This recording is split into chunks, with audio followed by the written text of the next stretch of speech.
আশ্বাস প্রতিশ্রুতি দিয়েছেন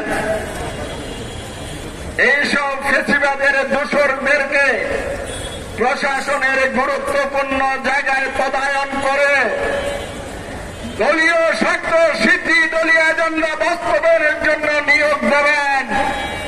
তারাও অতি উৎসাহিত হয়ে আপনাদেরকে খুশি করার জন্য নয়, আগামী নির্বাচনের পূর্বে পরিস্থিতি ঘোলাটে পড়ে জনগণের ভোটাধিকার বারবার কেড়ে নেওয়ার ষড়যন্ত্রে লিপ্ত রয়েছে।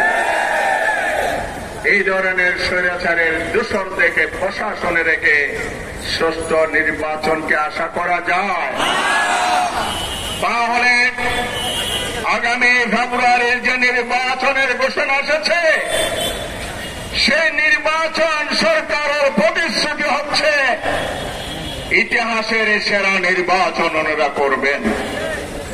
আর ইলেকশন কমিশনের একজন সদস্য কালকে কি বললেন? ইতিহাসের সবচেয়ে ঝুঁকিপূর্ণ নির্বাচন হবে।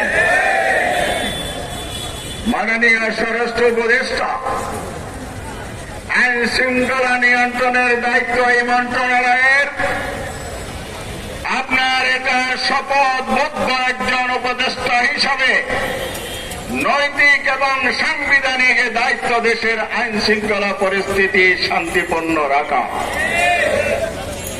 তিনি বলেন নির্বাচনের জন্য আমরা প্রস্তুত, আইন শৃঙ্খলা বাহিনী প্রস্তুত। আপনাদের প্রস্তুতি গতকাল আমরা দেখে ফেলেছি। আপনারা প্রস্তুতি নিচ্ছেন ফ্যাসিবাদের দোসরদেরকে পুনর্বাসনে। আপনার প্রশাসন পক্ষপাত দুষ্ট ভূমিকা রেখেছে।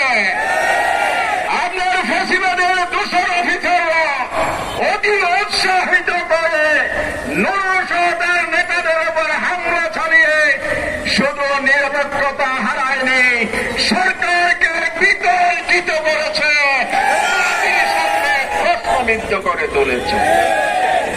সুতরাং আপনার প্রতি, আপনার সরকারের প্রতি সুস্পষ্ট দাবি, ভিডিও ফুটেজ দেখেন কারা কারা এই অপকর্মে জড়িত ছিল।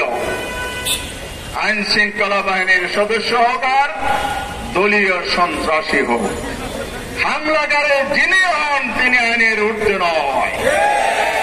তদন্তপূর্বক ভিডিও ফুটেজ দেখে দ্রুত তাদেরকে আইনের আওতায় তাদেরকে গ্রেফতার করতে হবে।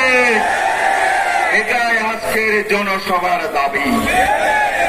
প্রিয় ভাই এবং বন্ধুরা,